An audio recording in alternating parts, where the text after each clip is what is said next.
Voice of Indonesia. Dari Indonesia untuk dunia. SW 3325 kHz. Streaming www.voinews.id. Voice of Indonesia dari Indonesia untuk dunia. Jumpa lagi dengan saya Wahyu Setiobudi, host Anda di acara VOIB Stock, Inspirasi Bisnis, Manajemen, dan Kewirausahaan, khusus bagi Anda UMKM Indonesia. Apa kabar pendengar? Mudah-mudahan siaran ini menjumpai Anda dalam keadaan sehat, bersemangat, dan optimis selalu. Pendengar sekalian, kalau kita bicara tentang inovasi, suatu konsep yang tidak bisa dipisahkan dari pengembangan bisnis. Inovasi adalah menjadi jantung bagi pengembangan usaha kita. Nah, namun demikian, riset yang disampaikan oleh World Economic Forum menyatakan bahwa inovasi adalah salah satu hal yang paling menjadi tantangan bagi pengembangan UMKM bukan hanya di Indonesia, tapi juga di seluruh dunia. Oleh karena itu, bersama kita sudah hadir pakar spesial yang hadir hari ini untuk kita. Kita sambut dengan meriah. Beliau adalah Ketua dari Center for Innovation and Collaboration dari PPM Management. Kita sambut Bapak Dr. Riza Arianto. Selamat. Kabar, Pak. Baik Pak Wahyu. Terima kasih atas undangannya ini. Iya Pak Riza, ini menarik sekali ya. Tadi kita membuka pembahasan hari ini dengan menyatakan bahwa inovasi menjadi salah satu tantangan. Nah, dalam perspektif Pak Riza, bagaimana Pak kondisi inovasi di Indonesia saat ini, Pak? Kalau di Indonesia saat ini saya pikir sudah baik ya. Jadi ada beberapa perusahaan yang memperlihatkan kegiatan-kegiatan inovasi yang baik. Berbicara tentang UMKM, nah ini menarik nih Pak Wahyu. Jadi kalau kita bicara UMKM, memang kalau kita lihat, ini saya melihat ya ada sebelum pandemi sama sesudah pandemi ya. Pada waktu sebelum pandemi itu memang banyak sekali bermunculan ya usaha-usaha baru, kemudian mereka juga mencoba untuk berinovasi. Di sisi baik terutama di usaha-usaha mikro dan kecil itu banyak sekali. Tapi sayangnya pada waktu sudah mulai masuk pandemi itu sudah mulai banyak yang berguguran tuh. Nah, itu yang mungkin juga nanti bisa kita bahas tuh pentingnya inovasi itu tidak hanya sekedar bicara dalam konteks yang menciptakan yang baru saja, tapi tentunya mesti mempertimbangkan juga sustainability-nya. Itu yang jadi penting. Nanti kita akan bahas mungkin seperti itu. Nah, sekarang dengan sudah mulainya ada riak-riak baru nih ya, di dalam arti kita akan mengarah ke endemi, ada yang mengatakan gitu, ada yang mengatakan new normal dan sebagainya. Kalau kita lihat bersama ya, indikasinya Jakartanya juga udah mulai macet kali ya. Itu sudah mulai juga banyak bermunculan, terutama tadi ya, kalau yang saya paling banyak lihat itu adalah yang di sisi industri kreatif, khususnya yang bergerak di bidang kuliner itu bermunculan banyak. Dan itu juga tentunya akan bisa mendorong persaingan yang banyak, dan inovasi itu menjadi penting seperti yang tadi disampaikan oleh Pak Wahyu tuh, bahwa dengan adanya banyak bermunculan yang baru ya tentunya persaingan ada. Nah, yang akan menang tentunya yang bisa berinovasi kan, kira-kira seperti itu. Jadi secara umum seperti itu. Harapannya sih ini terus meningkat ya, karena ya bagaimanapun juga kan UMKM itu salah satu pilar ekonomi yang diharapkan bisa membantu perekonomian kita. Pak Iza, kalau kita lihat tadi kan kalau kita ngomong inovasi nih, ketemu sama teman-teman pengusaha, inovasi meruwet ya. Itu kan sesuatu harus bikin produk yang baru yang belum ada di masyarakat gitu ya. Terus kemudian mungkin kita harus IT base apa segala macam. Nah, pandangan-pandangan inovasi kalau kita kembalikan pada awalnya konsep dasarnya, sebenarnya apa sih Pak inovasi? Apakah sesulit itu melakukan inovasi, Pak? Oke, Pak Wahyu, terima kasih.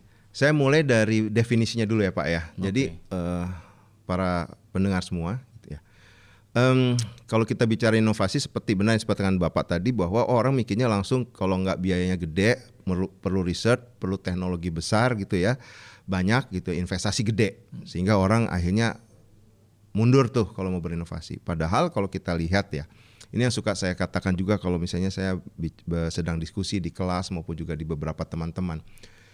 Konteks dari yang namanya inovasi itu adalah bicara terkait dengan bagaimana kita bisa menghasilkan suatu apa yang disebut sebagai keberhasilan ekonomi, sosial, dan teknis gitu ya. Nah ini dia nih, dari pengembangan sesuatu yang baru gitu ya, dan juga memadukan cara-cara lama untuk menghasilkan sesuatu yang punya nilai ekonomis baru. Gitu. Jadi kuncinya di sana ya? Iya, jadi kalau kita bicara inovasi itu bukan hanya sekedar menghasilkan yang baru. Saya suka mengatakan bahwa yang namanya sesuatu yang inovatif itu bukan nggak yang belum ada di pasar, belum ada misalnya saja di dalam konteks persaingan gitu, enggak, sesuatu yang baru gitu ya emang. Tapi lebih kepada bagaimana apa yang kita buat itu, baik itu dari pengenalan sesuatu yang barunya ya, maupun juga memadukan cara-cara lama itu menghasilkan nilai ekonomis yang baru atau nilai sosial yang baru. Jadi kacamatanya harus dilihat dari situ, nggak perlu lihat dari sumber daya yang banyak. Butuh iya, tapi apakah menjadi sesuatu yang harus perlu banyak gitu ya, yang bikin kita mundur gitu ya. Memang kemudian juga dari sisi teknologi enggak. Jadi mungkin garis bawahinya itu ya. Jadi dilihat pada bagaimana kita bisa meningkatkan nilai tambah atau nilai ekonomis baru. Jadi nilai tambah itu bisa apa aja ya Pak ya? Misalkan tadinya kita memasarkan itu radiusnya 1 kilo misalkan gitu. Ya. Kemudian kita mikirin nih ya, 1 kilo ini kurang luas nih. Ya. Wah kita mesti ekspansi 3 kilo gitu ya. Caranya gimana? Wah kalau saya lakukan sendiri capek nih. Wah bisa nggak ada partner di tempat lain? Bisa, nah itu sebenarnya salah satu bentuk inovasi salah satu juga bentuk. Ya. Bahkan kalau dikatakan di OECD ya salah satu yang dikembangkan dalam bentuk inovasi adalah inovasi pemasaran. Salah satunya berkolaborasi atau membangun kemitraan strategik lah ya. Ini ada seperti itu. Kalau boleh saya tambahkan sedikit, sekarang ini malah yang banyak bergulir ada apa yang disebut sebagai inovasi terbuka. Nah, itu juga begitu tuh. Jadi inovasi terbuka itu adalah bagaimana cara kita dengan segala macam keterbatasan yang tadi disampaikan kan yang membuat kita mundur gitu di dalam berinovasi, itu mencoba untuk bisa membangun network, membangun jejaring. Misalnya kita nggak punya orang yang mau menciptakan ide nih dari dalam gitu ya, karena mungkin UMKM orangnya nggak banyak, apa perlu mesti SDM yang banyak dulu gitu kan kepikirannya. Sehingga ada yang bilang ya kita belum perlu inovasi, yang kita bikin dulu aja jumlah orang yang banyak. Itu nggak benar juga. Tapi dari satu sisi bisa aja kita kan bisa bekerja sama nih bersama dengan institusi lain. Saya ambil contoh di salah satu ini ya, waktu itu saya sempat diskusi pengusaha jamur di daerah Jawa Barat, saya lupa, kalau nggak salah di daerah Karawang. Itu juga pada waktu dia harus mengembangkan kira-kira jamur yang seperti apa sih yang nanti bisa diinovasikan dan sebagainya. Dia itu sampai jalan ke IPB, bertemu dengan beberapa teman-teman dosen di sana untuk bisa diskusi gitu loh. Jadi ide-ide yang muncul itu yang diserap oleh yang bersangkutan untuk kemudian dikembangkan. Mereka berkolaborasi, nah kolaborasinya tinggal masalahnya sifatnya formal atau informal kan kira-kira seperti itu. Tapi iya betul bahwa saat ini dalam berinovasi nggak perlu tuh sendirian, makanya disebut sebagai open innovation itu sendiri. Bahkan minjem teknologi orang untuk bisa berinovasi juga menjadi sesuatu yang memungkinkan kok sekarang. Nggak perlu invest sendiri gitu. Seperti yang tadi kan Pak Wahyu katakan kan, wah duitnya mesti keluar banyak gitu. Nah itu sepertinya nggak perlu seperti itu sih.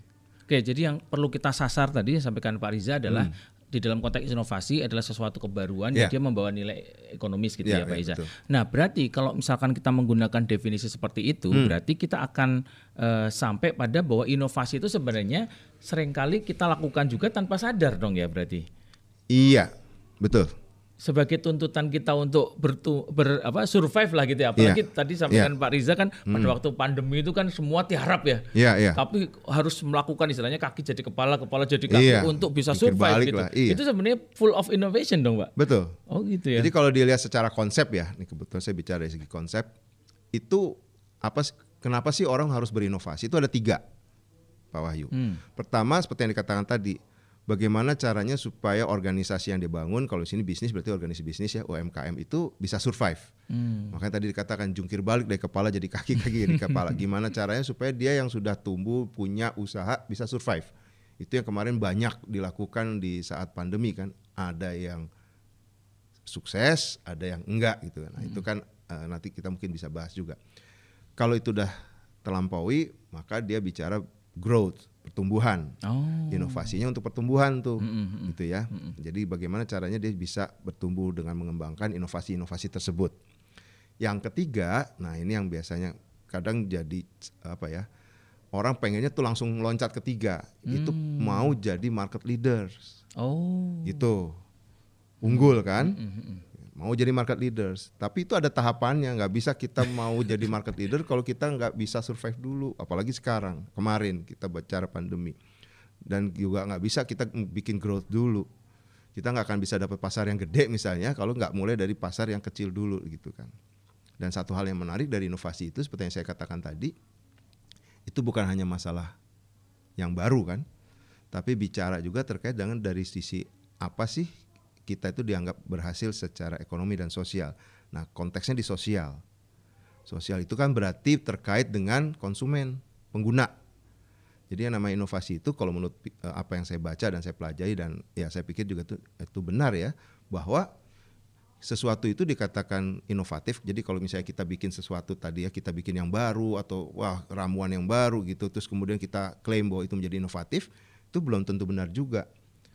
Karena banyak produk-produk yang dianggap oleh produsernya itu adalah inovatif tapi zong aja gitu di pasar. Kenapa? Karena nggak ada yang mau beli gitu ya.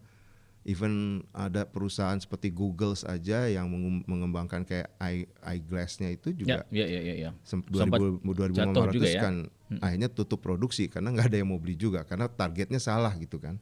Jadi sangat tergantung, penilaian inovatif itu sangat tergantung pada kita di dalam konteks bagaimana kita memperkenalkan ke konsumen kita. Konsumen yang akan mengatakan, oh ini inovatif nih. Nah itu yang membuat kita jadi bisa survive dan tumbuh dan seterusnya gitu kan. Harapannya seperti itu tuh Pak Wahyu. Jadi tadi mau tidak mau walaupun itu tidak disengaja tetap kita akan lakukan ya walaupun bertumbuh. Nah cuma memang yang kita inginkan kan supaya ini bisa terstruktur ya. Betul. Sehingga kita itu terus bisa menghasilkan inovasi ke depan, nggak sekali aja berhenti gitu ya. Iya betul sekali. Ya. Nah selain itu Pak Riza, kadang-kadang orang mengatakan inovasi itu masalahnya ada di konsep produk ya. Bikin feature baru, terus kemudian bikin kemasan baru gitu kan, terus kemudian bikin apalah label apa segala macam. Padahal sebenarnya kalau by definition tadi Pak Riza tadi berarti nggak harus itu ya, yang lain juga termasuk ya. Betul. Jadi ini salah kaprah yang kedua nih. Kalau tadi kan pertama bahwa yang namanya inovasi itu mesti betul-betul baru, teknologinya tinggi dan sebagainya. Salah kaprah kedua, berinovasi itu sama dengan bikin produk baru. Enggak. Tadi sempat sampai kita bahas juga tuh. Jadi inovasi ya kalau kita lihat ada beberapa tipe tuh inovasi ya. Satu memang produknya sendiri. Produk berarti kita bicara yang tangible kan, barang dan sebagainya. Tapi ada juga dari segi proses. Kalau kita bicara jasa kayak perhotelan atau penginapan lah kalau UMKM ya. Kemudian kita bicara kos-kosan gitu kan juga supaya dapat kos orang yang kos atau pengunjung hotel yang banyak kan dia juga harus berinovasi. Nah itu servisnya yang dilihat. Sekarang ini ada yang istilahnya berinovasi di experience-nya. Ambil contoh kalau misalnya saja di kuliner ya, kan tadi saya katakan berjamuran tuh banyak yang usaha kecil lah terutama dan menengah. Terus gimana mau bersaing kalau misalnya makanannya ataupun juga dalam bentuk menunya itu ya semua juga akan situ. Kalau bicara cuma produk, tapi kan sekarang mulai ada yang berexperience juga. Dilihat dari experience-nya. Ada yang misalnya makan bersama kucing anabul gitu kan ada gitu kan. Jadi sambil makan sambil ngelus-ngelus kucing. Bahkan ada yang kemarin mau makannya tapi dilihat proses bikinnya. Itu kemarin ada ide, ada satu usaha kecil juga maunya gimana ya caranya kalau misalnya bikin restoran yang prosesnya itu dikasih lihat terbuka gitu ya biar orang bisa lihat gitu ya. Saya pikir bisa juga bagus sekalian aja yang pengunjungnya ikutan masak gitu kan keren juga tuh. Experience kan atau makan sambil bermain. Kalau Pak Wahyu mungkin pernah lihat kan ada beberapa rumah makan yang mejanya dikasih board game gitu dan sebagainya. Itu kan adalah sesuatu yang bukan dari produk makanannya mungkin sama aja lah. Tapi bicara experience-nya itu adalah bagian dari inovasi juga gitu, tidak harus produk.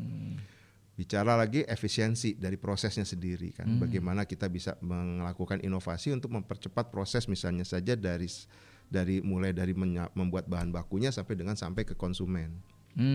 Dan yang terakhir juga tadi bisa dikatakan inovasi di pemasarannya. Cara memasarkannya gitu ya, cara untuk mencari pasar baru, kemudian juga bagaimana membangun kemasan. Itu menjadi sesuatu yang bisa diinovasikan sebenarnya Pak Wahyu. Wah luar biasa ya ini sesi satu ini udah hangat sekali ya para pendengar ya. Jadi tadi sudah disampaikan oleh Pak Riza bahwa inovasi adalah suatu kebaruan yang memberikan nilai tambah secara ekonomi sosial gitu ya. Dan itu kalau jadi sebenarnya sudah kita lakukan di banyak tempat, tapi kita pengennya itu supaya lebih sistematis dan terstruktur. Voice of Indonesia. Voice of Indonesia dari Indonesia untuk Dunia. Jumpa lagi dengan saya Yustio Budi di acara VOI Bistalk. Kita masih bersama tamu spesial kita hari ini. Beliau adalah Head of Center for Innovation and Collaboration dari PPM Management, Dr. Riza Arianto. Selamat datang kembali Pak Riza. Baik, terima kasih tadi, Pak Wahyu. Ya, menarik sekali ya. Tadi seru kita bahas di sesi 1 mengenai apa itu inovasi, contoh-contoh inovasi dan keadaan inovasi di Indonesia. Nah, sekarang kita akan masuk ke pembahasan begini nih Pak. Para pendengar ini kan rata-rata sudah memiliki usaha dan punya passion ya, punya semangat untuk berinovasi. Nah, kira-kira Pak Riza, kalau teman-teman sudah punya semangat untuk inovasi, ketika melakukan inovasi itu langkah-langkahnya apa saja Pak di dalam perusahaan Pak? Ya, langkah-langkah ya.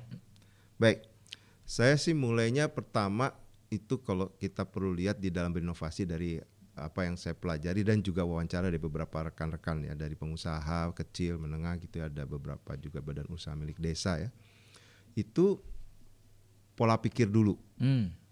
Pola pikirnya istilah saya itu ya, orang boleh bercita-cita ya Pak Wahyu ya, setinggi langit gitu ya, tapi hati-hati, kita juga harus mengukur kemampuan kita.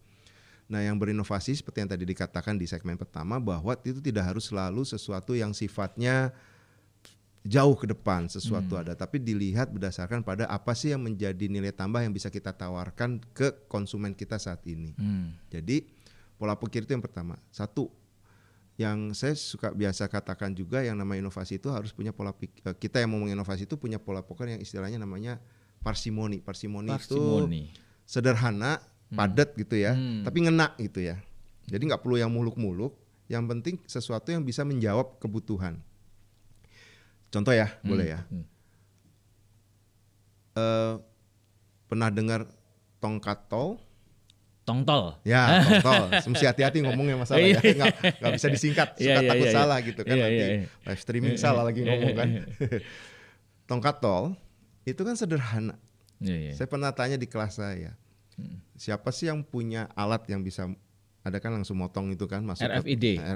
RFID kan, sama ada. Itu mayoritas lebih banyak yang punya tongkat tol. Itu nggak pakai teknologi canggih. Saya lagi membayangkan orang yang meng-create itu. Saya search di Google, ini siapa sih yang pertama kali pencipta tongkat tol. Jadi saya lihat itu bukan sesuatu yang canggih gitu ya, tapi kena di hati gitu kan. Hati siapa? Konsumen. Siapa konsumennya? Targetnya itu adalah pengguna jalan tol yang mau cari harga yang lebih murah untuk teknologi gitu ya, atau cara untuk bisa tadi menempelkan kartunya kan, seperti itu. Nah, itu kan nggak butuh menjadi sesuatu yang muluk-muluk dan biaya tinggi gitu kan. Saya pikir malah itu idenya bukan hanya ide ide original, karena kan itu kebayanya kayak apa, buat lalat itu loh, pemukul lalat pemukul lalat. Satu lagi cetakannya udah ada ya, cetakannya udah ada. Ya. Terus konsep tongsis gitu kan, itu ada seperti itu. Jadi itu parsimoni.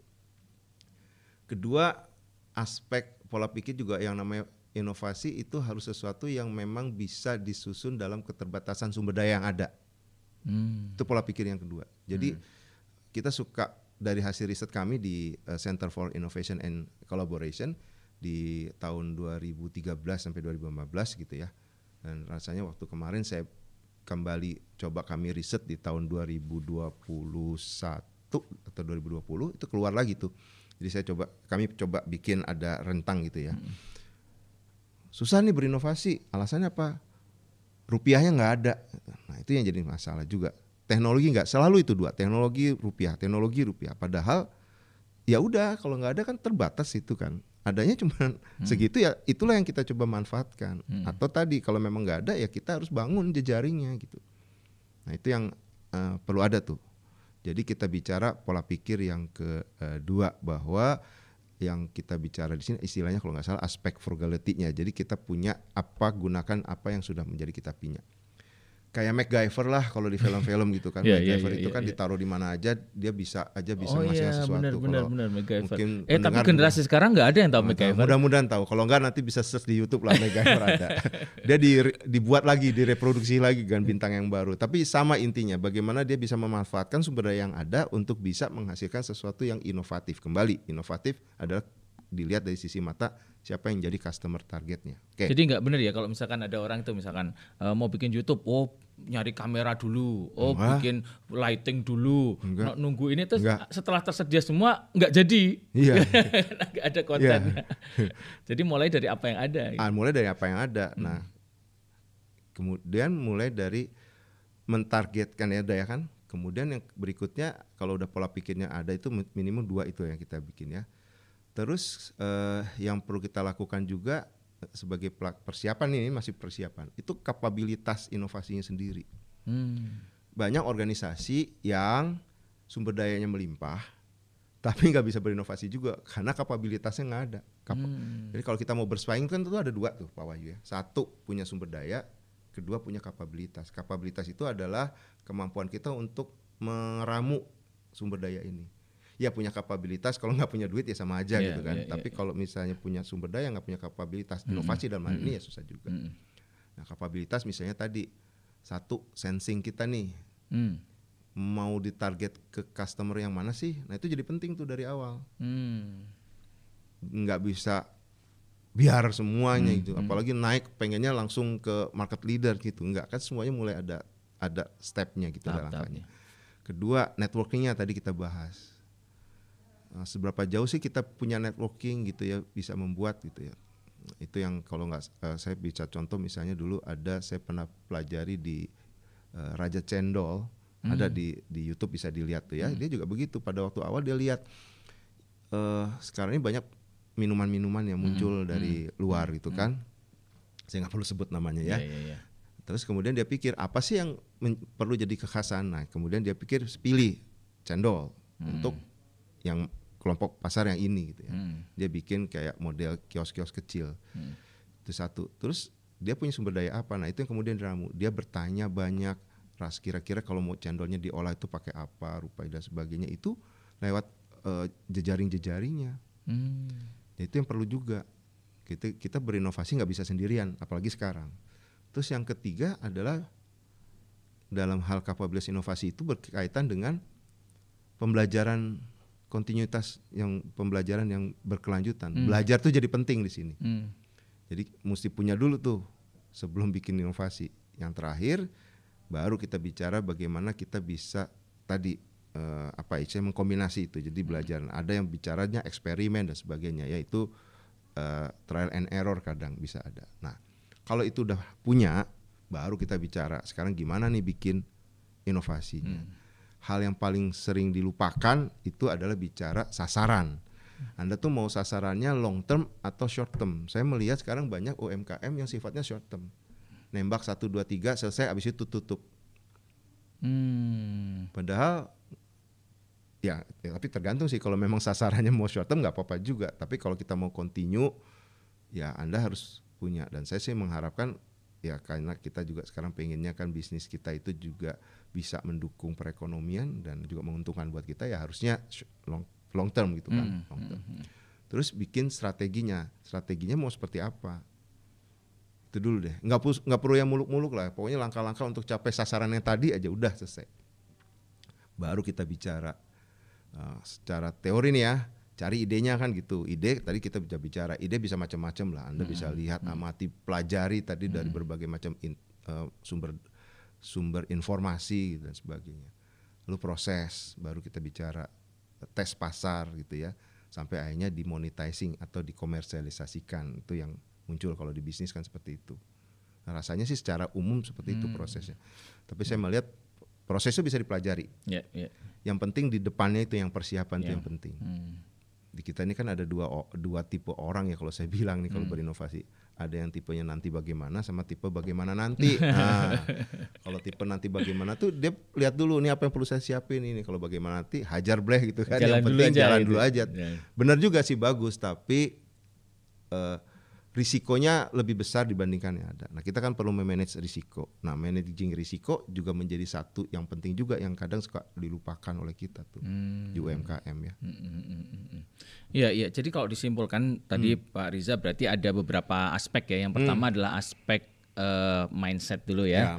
Mindset itu disiapkan, terus kemudian kita juga lihat tahap keduanya adalah kapabilitas organisasi, terus kemudian baru yang ketiga metodenya, gitu ya, metode untuk menjalankan itu ya. Nah kalau dilihat tadi kapabilitas organisasi itu perlu ditingkatkan, tapi tidak juga harus menunggu sampai sempurna karena tidak ada kata sempurna itu ya Pak Riza ya. Betul. Jadi kita jalankan itu ya sambil jalan sambil meningkatkan kapabilitas karena pengalaman itu bisa meningkatkan kapabilitas organisasi kita juga ya, gitu ya.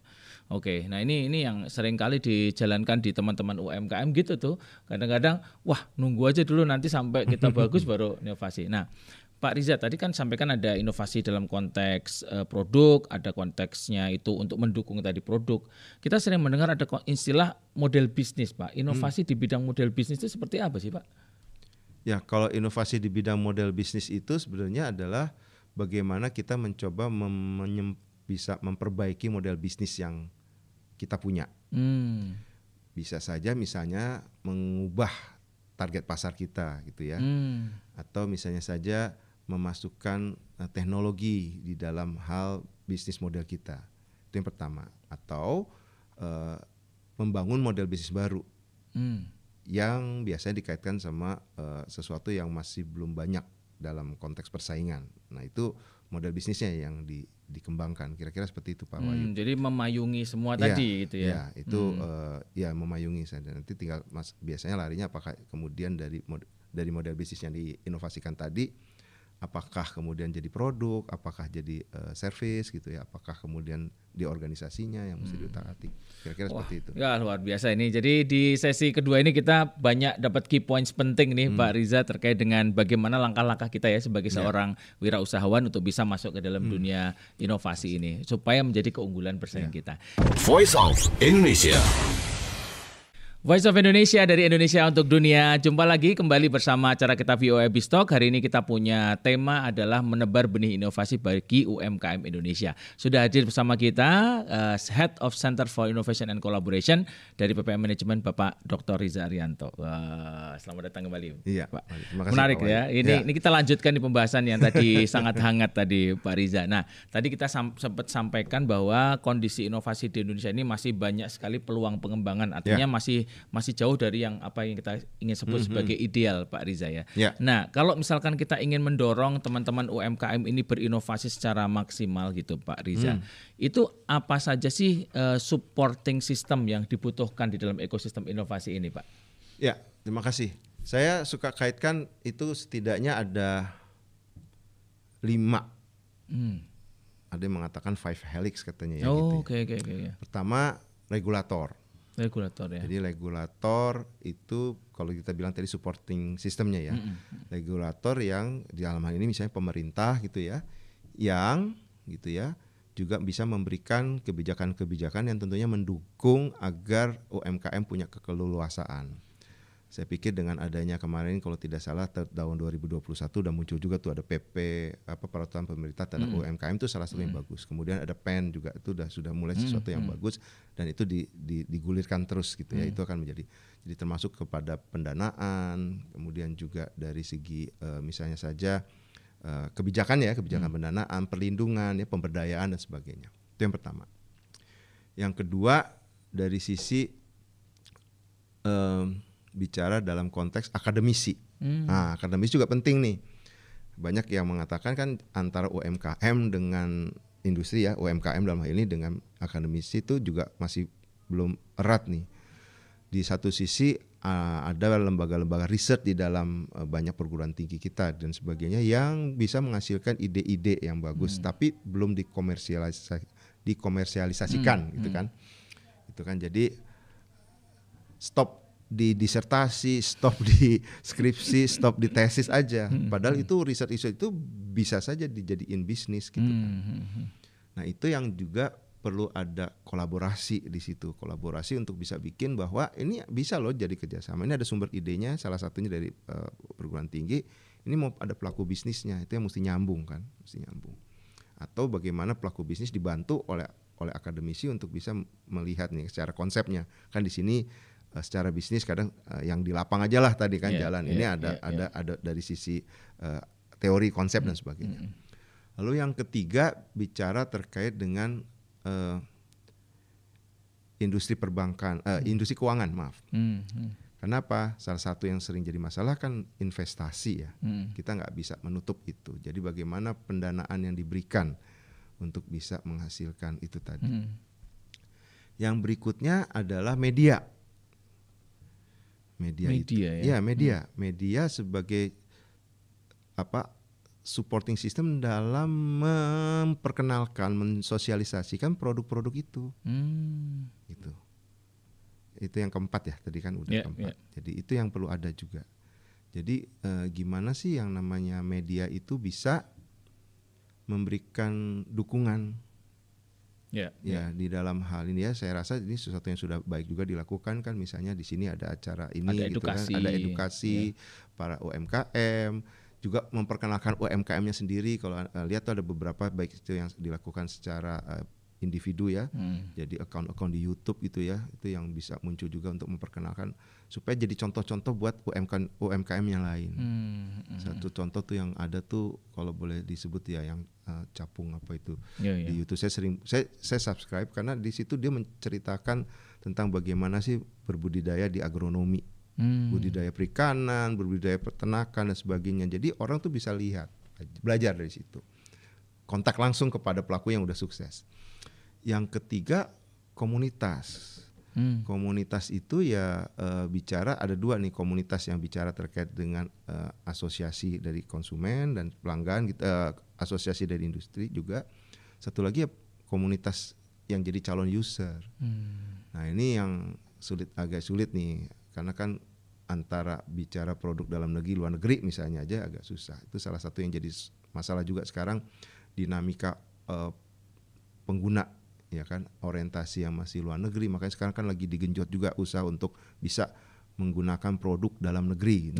Itu yang jadi penting juga. Nah, ada barang bagus, yang diprediksi inovatif, kalau misalnya penggunanya nggak mau pakai dan nggak dikenalkan oleh media, ya repot juga kan. Makanya itu mesti saling kolaborasi antara kelima pihak itu, Pak Wahyu. Iya. Jadi memang ini kalau kita ingin lihat dalam perspektif yang lebih besar, ini kerja bersama ini ya. Iya, betul. Harus disupport rame-rame ya, nggak bisa oleh satu atau dua orang aja, tapi merupakan buah dari kerja bersama gitu ya. Betul. Ya. Nah, saya tertarik dengan Center for Innovation and Collaboration yang dipimpin oleh Pak Riza ini ya. Ini sebenarnya center untuk apa, Pak Riza? Jadi Center for Innovation and Collaboration ini, Pak Wahyu, itu adalah salah satu pusat kajian yang berada di naungan Divisi Pengembangan Usaha dan Kegiatan dari PPM Management. Jadi pusat kajian ini bertanggung jawab dan bertugas untuk mencari kajian-kajian yang terkait dengan inovasi dan kolaborasi gitu ya. Jadi bagaimana inovasi di Indonesia berlangsung, kemudian juga bagaimana misalnya yang sedang kami akan lakukan ini riset untuk melihat sejak pasca pandemi ini bagaimana intervensi dari organisasi untuk bisa meningkatkan inovasi di organisasinya. Nah itu nanti kalau sudah ada hasil, ya mudah-mudahan nanti kalau para pendengar sempat dapat link dari ini pesan sponsor dikit ya Pak Wahyu ya. Ada dapat link questionnya, mohon untuk diisi ya, untuk bisa melihat nanti para pelaku bisnis bisa tahu, oh rupanya intervensi yang dilakukan kayak gini, dan itu bisa menjadi semacam acuan lah untuk ada. Jadi kami melakukan seperti itu, kajian-kajian yang terkait dengan perkembangan inovasi di Indonesia khususnya seperti itu. Nanti juga kalau sudah ada hasil mungkin bisa kita share juga ya di acara-acara seperti ini ya. Tadi seperti sampaikan Pak Riza bahwa media itu kan salah satu partner utama ya. Jadi kita bisa terus nanti sampaikan pada para pendengar sekalian. Nah, kalau pendengar-pendengar ini apa yang bisa dilakukan oleh CIC misalkan untuk teman-teman UMKM ini Pak? Misalkan apakah mereka bisa mencari informasi kemana gitu San? Ya, kalau misalnya seperti itu nanti bisa saja diskusi ya. Jadi kami juga bisa memberikan nanti beberapa diskusi terkait dengan itu inovasi dan sebagainya. Inovasi ya, kalau misalkan seandainya berkenan untuk bikin seminar atau apa nanti bisa ya kita bikin bisa untuk rame gitu ya, supaya teman-teman bisa mendengar lebih jauh. Mendengar lebih jauh, memungkinkan untuk itu Pak Wahyu. Iya. Kan ada konteks kolaborasi ya. Gitu. Kami juga perlu kolaborasi gitu dengan UMKM dan sebagainya untuk bisa bikin. Dan harapannya kan tadi bahwa semuanya itu menjadi kerja kita bersama lah kira-kira gitu. Baik, terima kasih Pak Riza Arianto. Ini luar biasa nih pembahasan yang sangat menarik dari sesi 1 tadi ya, sudah kita sampaikan bersama para pendengar sekalian bahwa ada beberapa hal penting yang sudah kita bongkar hari ini. Yang pertama bahwa tidak bisa dipungkiri bahwa inovasi menjadi hal paling kritikal bagi teman-teman sekalian wirausahawan apabila ingin bertumbuh ya, tadi sampaikan. Dan juga kalau kita ingin bertumbuh maka harus melewati tahap-tahap penting. Yang pertama itu mesti survival dulu, habis itu kemudian kita growth ya, berkembang, bertumbuh secara konsisten gitu. Kemudian pada akhirnya kita kalau pertumbuhan itu konsisten akan sampai pada market leader di mana kita memimpin industri. Tadi Pak Riza juga sampaikan bahwa untuk bisa menggalang inovasi yang baik diperlukan beberapa tahapan. Yang pertama adalah membangun mindset inovasi, kemudian kita membangun kapabilitas organisasi kita untuk melakukan inovasi, dan yang terakhir adalah metode yang kita gunakan. Saya rasa ini adalah hal-hal penting para pendengar sekalian yang bisa kita sarikan dari pertemuan kita hari ini. Kemudian ini karena menyambut Hari Idul Fitri juga Pak Riza Arianto, tentu kita dari kru VOI Biztalk serta secara umum adalah manajemen dari RRI Voice of Indonesia mengucapkan selamat Hari Idul Fitri kepada rekan-rekan semua. Mudah-mudahan bersama dengan Idul Fitri ini kita bisa terus maju dan menjadi UMKM Indonesia yang sinergis, bertumbuh dan berdaya. Sampai jumpa minggu depan. Voice of Indonesia.